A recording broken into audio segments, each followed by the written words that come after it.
Welcome back students. मैं Ankush Kumar public inter college Kant से। पिछली क्लास में हम कर रहे थे प्रेजेंट परफेक्ट टेंस। मैं पहचान बता चुका था और ये भी बता दिया था मैंने कि उसके साथ हम क्या हेल्पिंग वर्ब यूज़ करते हैं, क्या मेन वर्ब यूज़ करते हैं। ठीक है, तो ये दोनों बातें मैं बता चुका था। तो हम आ गए थे अपनी एक्सरसाइज पे। तो एक्सरसाइज नंबर 25 मैंने लिख दिया था सामने हेडिंग। तो एक्सरसाइज नंबर हमारी 25 है। ठीक है, तो एक्सरसाइज नंबर 25 का पहला सेंटेंस देखेंगे जल्दी, टाइम खराब नहीं करते हुए। किसान खेत पर चला गया है। क्या है पहला सेंटेंस? किसान खेत पर चला गया है। तो अब हैज या हैव की बात तो समझ में आ गई थी, है ना। हैज या हैव हमें इसमें हेल्पिंग वर्ब के रूप में लगाना है। बस एक बात ध्यान रखेंगे कि हैज या हैव, अब इनका यूज किन किन सब्जेक्ट के साथ हमें करना है, क्योंकि दो हैं। सब सब्जेक्ट के साथ तो हम लगा नहीं सकते हैं, बहुत सारे सब्जेक्ट्स होते हैं। आई है, यू है, प्लूरल सब्जेक्ट्स होते हैं, सिंगुलर सब्जेक्ट्स होते हैं। तो सभी सब्जेक्ट्स के साथ हमें अलग अलग ही लगाने हैं। तो सबसे पहले क्या है हमारा? हैज। तो हैज हमें लगाना है सिंगुलर सब्जेक्ट के साथ। सिंगुलर सब्जेक्ट्स के साथ। ठीक है, सिंगुलर सब्जेक्ट के साथ हमें क्या लगाना है? हैज लगाना है। और हैव कहाँ लगाना है? आई और प्लूरल सब्जेक्ट्स के साथ। आई या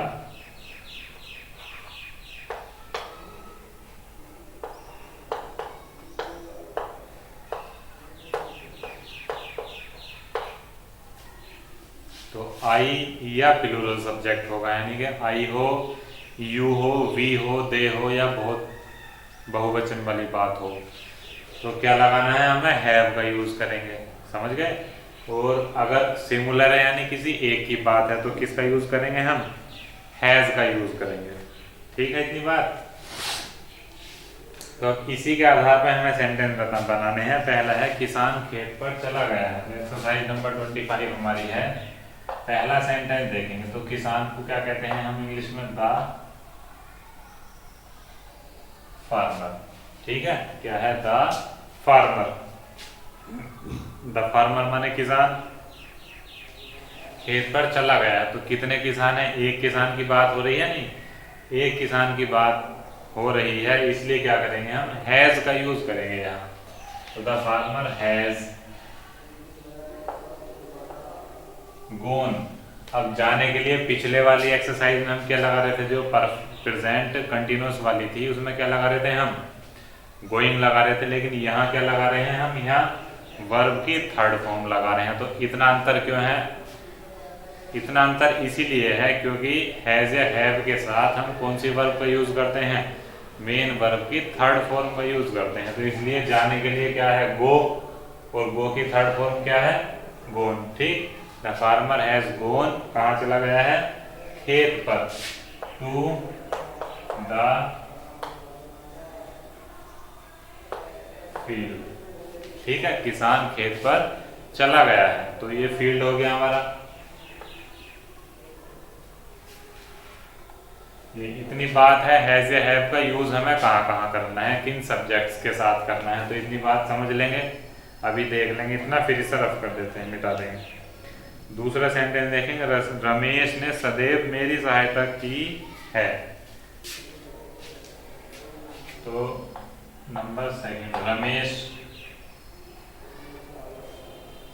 सबसे पहले तो सब्जेक्ट ही लिखना है हमें। रमेश हैज, एक है ना रमेश, तो एक अकेला है रमेश, तो क्या लगाएंगे हम? हैज। अब सदैव, सदैव के लिए क्या लगाते हैं हम? ऑलवेज, है ना। ऑलवेज माने क्या होता है? सदैव। तो रमेश हैज ऑलवेज सहायता की है। किसकी सहायता की है? मेरी। Helped me. अब इन वाले सेंटेंसेस का काम ऐसे ही नहीं चलेगा। कभी सोचो कि हमने तो दो चार वर्ब याद कर रखी हैं, काम चल जाएगा, एनजी लगानी आती है, फर्स्ट फॉर्म याद है। यहाँ ऐसा नहीं होता है। इस वाली एक्सरसाइज को बनाने के लिए या ये टेंस करने के लिए कौन सा टेंस, प्रेजेंट परफेक्ट कंटीन्यूअस, कौन सा है, प्रेजेंट परफेक्ट टेंस, कौन सा है हमारा, present perfect tense. Present perfect को करने के लिए क्या है, हमें वर्ब की थर्ड फॉर्म भी याद होनी जरूरी है। तो हेल्प की थर्ड फॉर्म क्या है, ईडी लगा देते हैं, हेल्प्ड, ठीक। तो ऑलवेज हेल्प्ड मी, रमेश ने सदैव मेरी सहायता की है। गाड़ी अभी प्लेटफॉर्म पर आई है।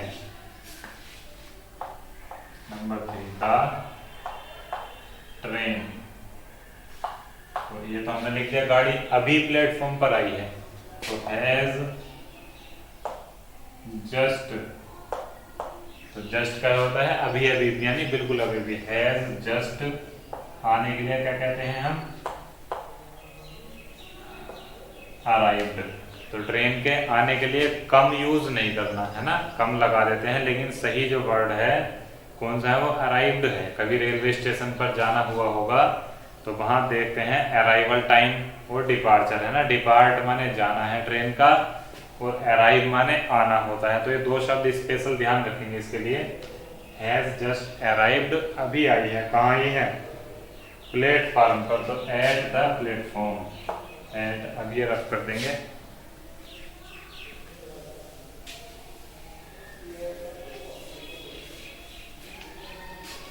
एट द प्लेटफॉर्म,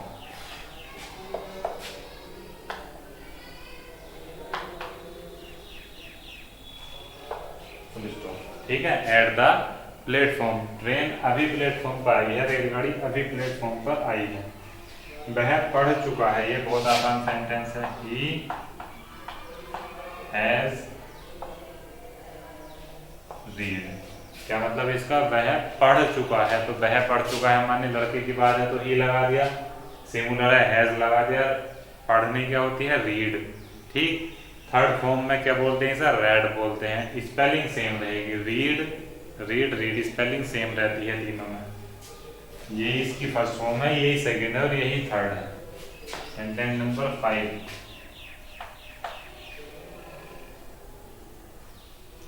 मैंने यह प्रश्न कर लिया है। तो मैंने माने आई, मैंने यह प्रश्न कर लिया है, तो आई के साथ क्या लगाते हैं हम, हैव, आई हैव, मैंने यह प्रश्न कर लिया है, तो कर लिया मैंने डन लगा देंगे, आई हैव डन दिस। और प्रश्न माने क्या होता है, क्वेश्चन।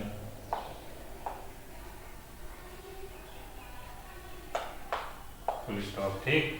तो प्रश्न और सवाल दो बातें हैं अलग अलग, ये दोनों बातें ध्यान रखेंगे। तो प्रश्न अगर आ रहा है लिखा हुआ तो क्या है वो हमारा क्वेश्चन कहते हैं उसे, और अगर सवाल लिखा हुआ आता है तो सवाल माने क्या होता है, सम।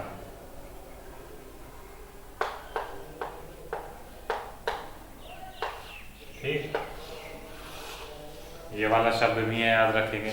गणित के सवालों के लिए इंग्लिश में क्वेश्चंस नहीं लगाते हैं हम। गणित के जो सवाल होते हैं हल करने के लिए उनके लिए क्या है, इंग्लिश का वर्ड सम्स। सम्स का मतलब होता है गणित के सवाल, ध्यान रखेंगे बात। नेक्स्ट क्वेश्चन है हमारा 6, नेक्स्ट सेंटेंस है 6। प्रधानाचार्य ने मेरा प्रार्थना पत्र स्वीकार कर लिया है। तो 6, प्रधानाचार्य क्या होता है, the principal.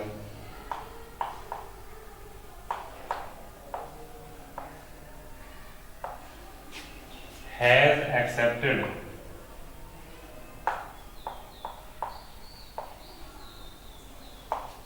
The principal has accepted, principal ने स्वीकार कर लिया है मेरा प्रार्थना पत्र, माने माई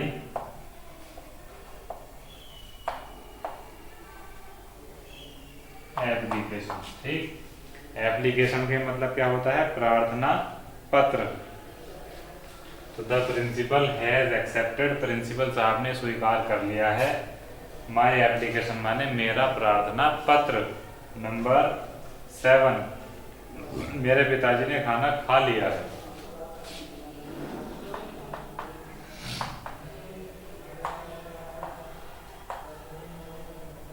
तो मेरे पिताजी माने क्या हो, माई फादर, एक है तो सिंगुलर है तो हैज टेकन, ठीक, टेकन लगा देंगे, या eaten, food, eaten the food, तो भोजन को तो फूड कहते हैं, और खा लिया है माने टेकन या ईटन, दोनों ठीक है। अब टेक माने लेना होता है, बहुत से कहेंगे कि भाई टेक माने तो लेना होता है, तो ये टेक माने खाना कहते हैं, तो अब ध्यान रखेंगे खाने के लिए पीने के लिए भी टेक का प्रयोग करते हैं। अगर हम सेंटेंस बोलेंगे तुमसे, ये लिखा हुआ है देखेंगे, he is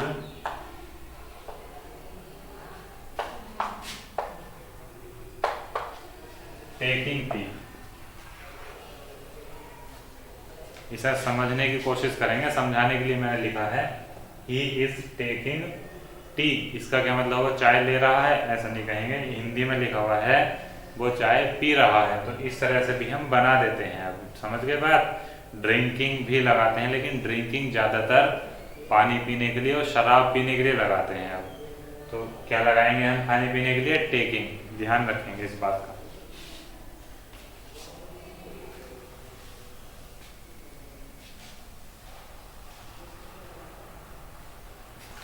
sentence number 8, Ram का नौकर अपने कपड़े धो चुका है।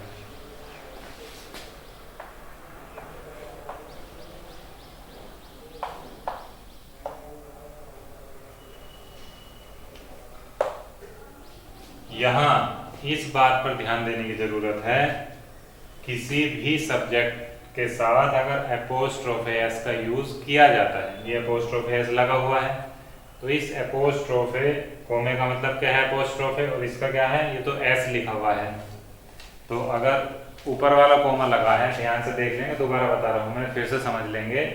ये तो नाम हुआ राम,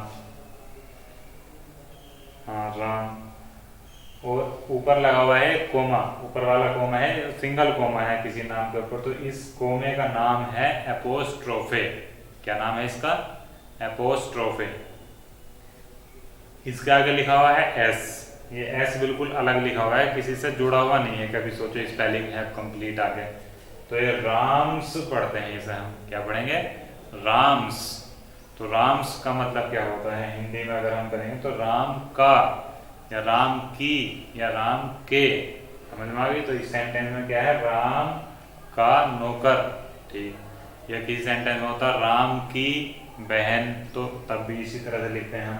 और क्या लिखते हैं हम, राम के भाई, तब भी हम एपोस्ट्रोफे ऐसे ही लगाते। तो का, की, के, तीन मीनिंग होते हैं इस एपोस्ट्रोफे एस के, ध्यान रखने वाली बात है ये। तो राम से सर्वेंट, क्या मतलब इसका, राम का नौकर अपने कपड़े धो चुका है, हैज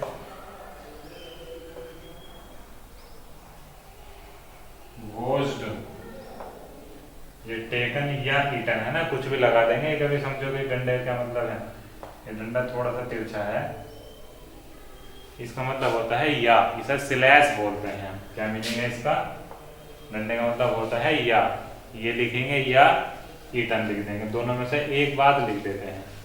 तो हैज वॉश्ड, अब बात किसकी आ रही है, अपने, है कौन यहाँ हमारा सब्जेक्ट, सर्वेंट, तो अपने के लिए क्या है, फिर से लगा देंगे हम हिज क्लोथ्स। तो क्या बना हमारा पूरा सेंटेंस, राम्स सर्वेंट, राम का नौकर, has washed his clothes, Ram का नौकर अपने कपड़े धो चुका है।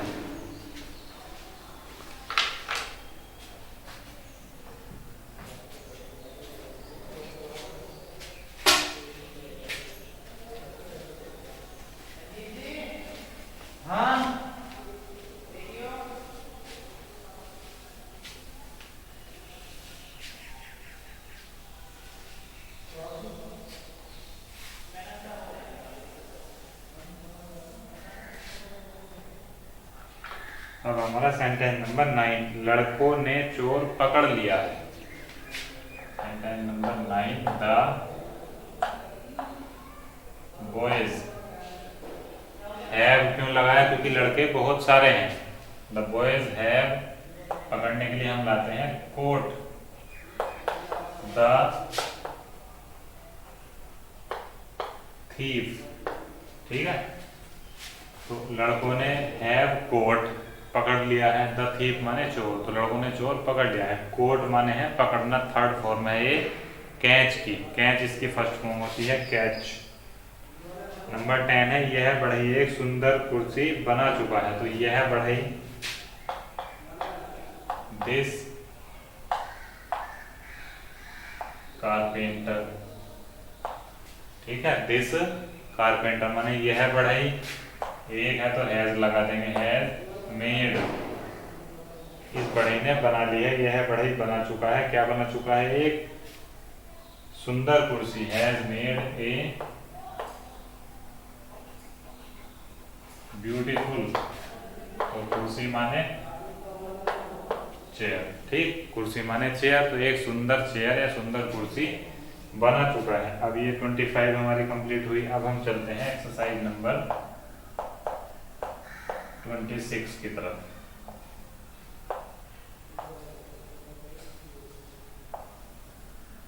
अब 25 थी हमारी अफर्मेटिव और 26 क्या है, नेगेटिव। दोनों मिलाकर क्या रूल बना था सबसे पहले हमारा, असर्टिव का। असर्टिव में ही इधर अफर्मेटिव और इस तरफ नेगेटिव, दोनों रूल्स आ जाते हैं।